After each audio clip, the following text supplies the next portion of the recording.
오늘은 제가 지금 제일 잘하는 게 뭐냐면 두 가지가 있어요. 이건 자랑 같긴 한데 하나는 돈 버는 거예요. 그리고 또 하나는 사장들 가르치는 일을 해요, 지금. 그래서 굉장히 많은 사장들을 지금 가르치고 있는데 이러다 보니까 아무래도 돈 얘기를 많이 할 수밖에 없어요. 그래서 오늘도 여러분들은 돈의 세계로 여러분들을 데려가겠습니다. 우리는 보통 돈을 많이 벌면 부자가 되는 줄 알죠. 그게 일반적으로 사람들이 생각하는 방법이에요. 돈을 많이 벌어야지 부자가 되는구나 라고 생각을 해요. 근데 실제로는 제 주변에 부자 거지들도 엄청 많아요. 몇 가지 돈에 대한 오해하고 있는 다른 능력들이 있어요. 첫 번째는 돈을 버는 능력, 돈을 모으는 능력, 돈을 쓰는 능력, 돈을 불리는 능력, 유지하는 능력. 이것은 다 각기 다른 능력이에요. 이게 각기 다 다른 능력이라는 걸 이해해야 돼요. 그래서 돈만 많이 벌면 부자가 되는구나 라고 생각하는 사람들은 그 돈을 유지할 수 없게 돼요. 불릴 수도 없게 돼요. 그래서 이게 각기 다 다른 능력이라는 것을 먼저 이해하셔야 돼요. 돈을 많이 벌면 행복할까요? 돈을 많이 번다고 실제로 반드시 행복하지는 않아요. 그거는 사실이에요. 그래서 돈이 많으면 일반적으로 행복을 유지하는데 굉장히 유리해요. 그리고 여러분들이 갖고 있는 걱정을 지금 가만히 계산해봐요. 여러분들 안에 지금 수많은 걱정들이 있을 거예요, 현재. 가족관계부터 시작해서 뭐 실제 재정 문제, 미래에 대한 거, 그다음에 주변에서 자기가 생각하는 이상과 다른 여러 가지 고민들이 있을 거란 말이에요. 이 고민들을 돈이 얼마 있으면 해결될 수 있을까 하고 다시 되돌아보면 상당히 많은 부분들이 돈이 이거를 해결하고 있다는 걸 알 수 있어요.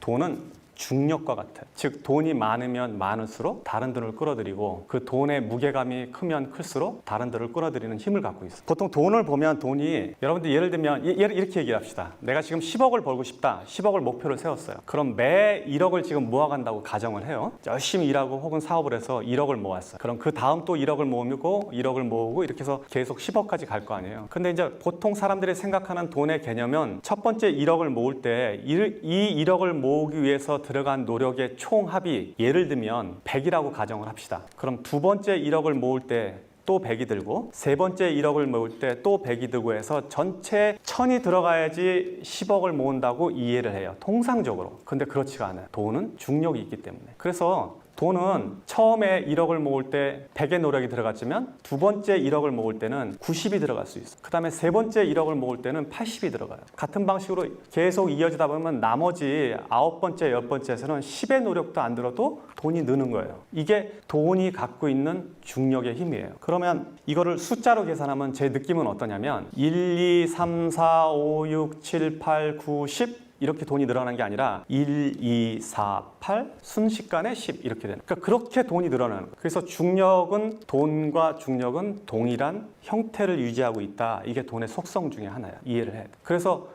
여러분들이 어떤 사람들은 굉장히 청년들 중에 보면 막 100억, 1000억 이런 소리 하잖아요. 그럼 그게 굉장히 큰 돈 같지만 실제로 1억, 2억 하는 순서로 따지면 한 7번, 8번 대곱하기 하면 거기까지 가는 거예요. 그리고 사업도 실제로 그렇게 커져요. 제가 매장 하나를 가지고 매장 300개 열 때까지는 몇 년이 걸렸는데 그 다음 300개는 언제 했는지도 몰라. 원래 순서가 그렇게 돼요. 그 자체가 힘을 갖고 있기 때문에. 자, 그래서 돈은 중력과 같다라고 이해를 하셔야 돼요.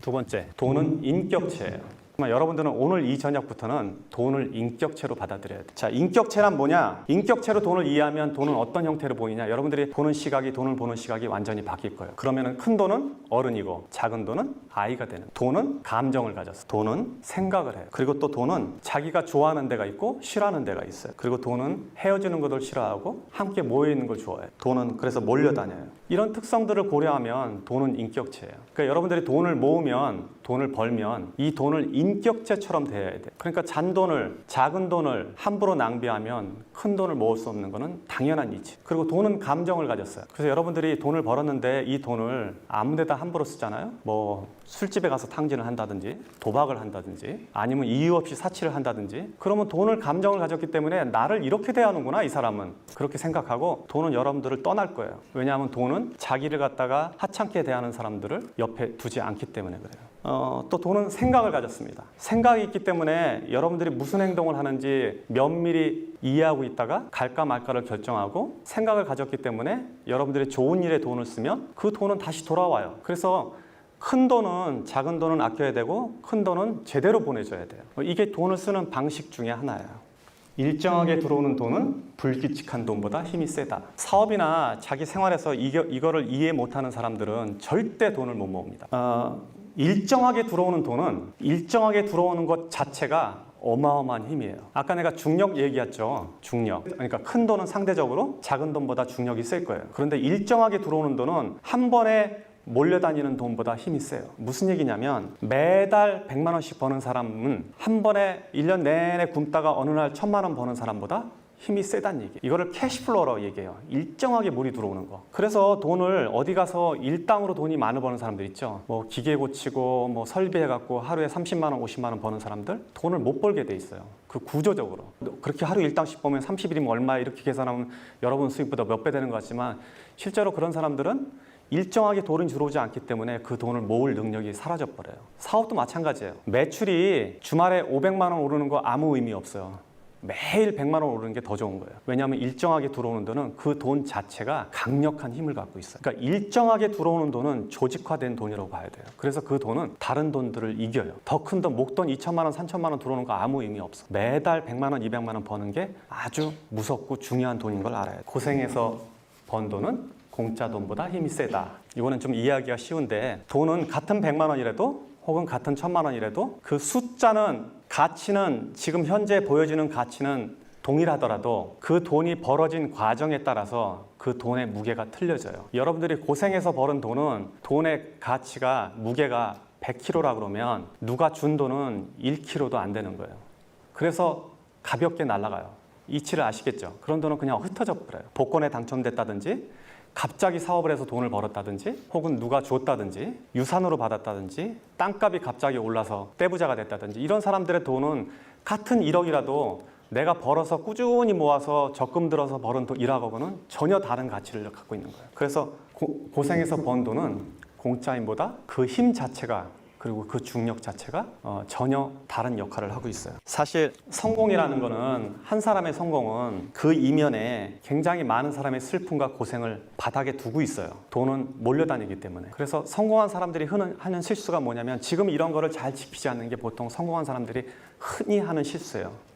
그래서 여러분들은 성공하고 나면 혹은 성공하기 전에 이 원리를 이해해야 돼요. 이 원리를 이해하지 못하는 많은 창업가들, 사업가들 혹은 젊은 친구들이 사업에 나가서 많은 돈을 벌었을 때 불과 몇 년 만에 혹은 순식간에 다시 바닥으로 내려앉는 것은 당연한 이치. 남의 돈을 대하는 태도가 내 돈을 대하는 인격의 근본이다. 회비를 모아서 어떤 일을 할 때는 내가 평소에 하는 소비보다 더 아까워지 않고 소비를 한다면 이거는 남의 돈을 대하는 태도가 옳지 않음으로 인해서 결국 내 돈을 대하는 태도를 무시한다는 걸 이야기할 수 있어요. 내가 살 때는 내 돈을 쓸 때는 친구의 저녁 자리에서 내가 돈을 낼 때는 사이다 하나 더 주문하는 거, 술 한 병 더 주문하는 게 신경이 쓰이는데 친구가 저녁 산다고 그럴 때는 고기 2판 시키고 소주 시키고 막 시키잖아요. 그렇게 만약에 대한다면 그 사람은 남의 돈을 대하는 태도가 옳지 않다는 거예요. 결국 그거는 자기 자신이 갖고 있는 돈을 대하는 태도와 동일해져요. 그래서 이런 사람들은 돈의 존중을 못 받게 되는 거예요. 그래서 공공물품이라든지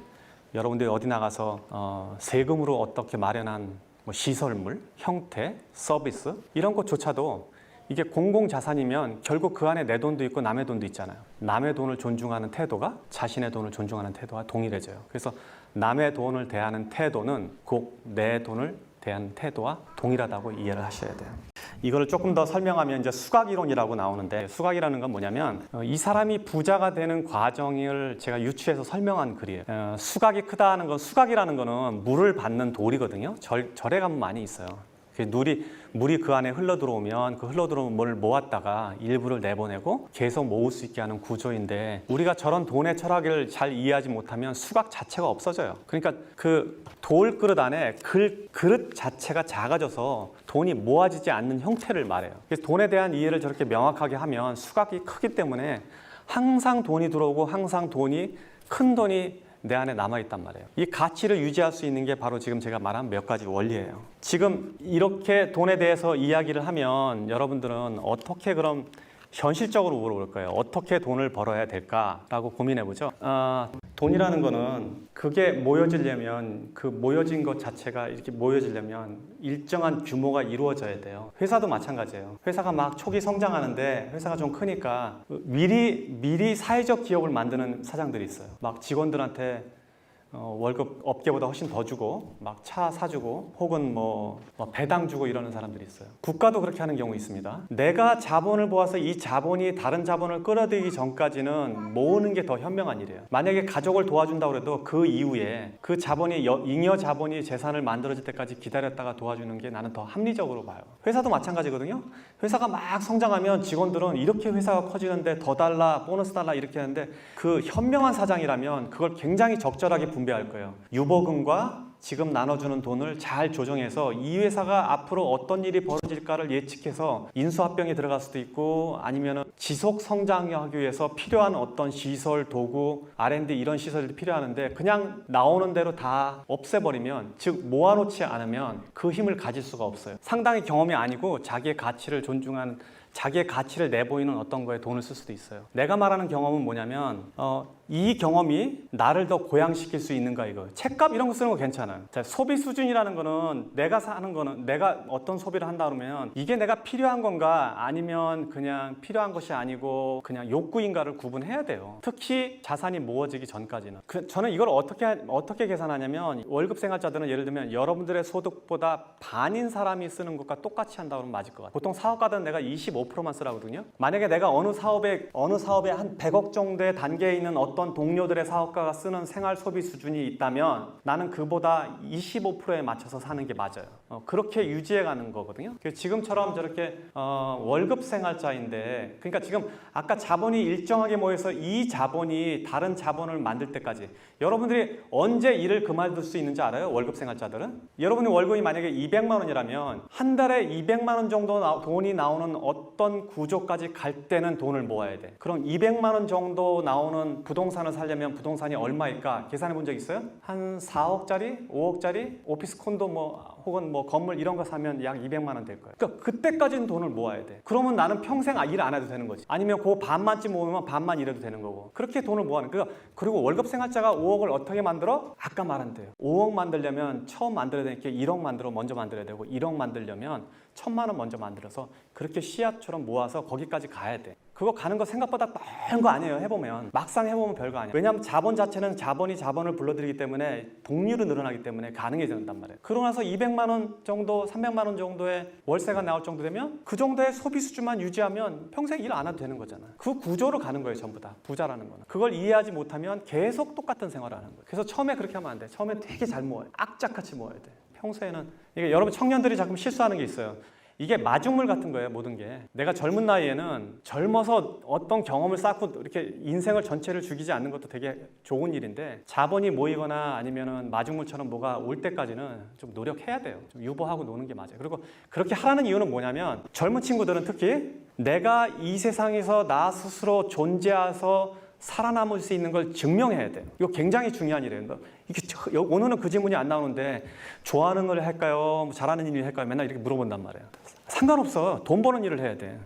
내 스스로가 존재해내줘야 돼요. 이 세상에서. 그러고 난 다음에 자기 좋아하는 거 하면 돼. 오늘 이 강의를 들은 사람들은 아까 제가 정리한 저 원리를 잘 체득하시면 그 자체가 여러분들한테 실제 자산으로 옮겨질 거예요. 원래 자산이라는 것이 일을 해서 버는 돈이 있고, 구조를 통해서 버는 돈이 있고, 신용 자체, 상장회사 같은 거는 신용 자체가 돈이에요. 그리고 돈을 만드는 사람도 있어요. 이런 구조 안에 다 들어와 있는데, 여러분들이 이 안에서 자기가 하는 역할들을 하나씩 저 틀에 따라서 따라가다 보면 여러분들 자체도 다 부자가 돼 있을 거예요. 그래서 오늘 강의는 여러분들이 실물 경제에서 실제 부자가 될 수 있는 그 팁 같은 거예요. 이런 거는 원래 잘 안 가르쳐요. 그 집안 자체가 돈에 대한 철학이나 이미 몇 대쯤 이어져서 돈을 관리하는 테크닉이 늘어난 데서만 저런 이야기를 가르친단 말이에요. 왜냐하면 저걸 가르치면 부자들은 사실은 재산이 없어지거든. 그래서 여러분들이 오늘 제가 강의한 몇 가지 툴을 잘 기억해놨다가 이거를 여러분들의 실물 자산으로 옮겨 놓으시기 바랍니다. 오늘 여러분 늦게까지, 그리고 이 자리 멀리서까지 이렇게 와주셔서 너무 감사하고, 여러분들이 100만 불을 벌어서, 부자라는 숫자로 요새 얘기할 때 보면 자기 유동자산 10억 이상 있는 사람을 보통 백만장자로 얘기를 해요. 그러니까 여러분들 모두 다 백만장자 되시기 바라고, 백만장자 된 사람은, 오늘 강의를 통해서 백만장자 된 사람은 나중에 저한테 찾아와서 밥 사세요.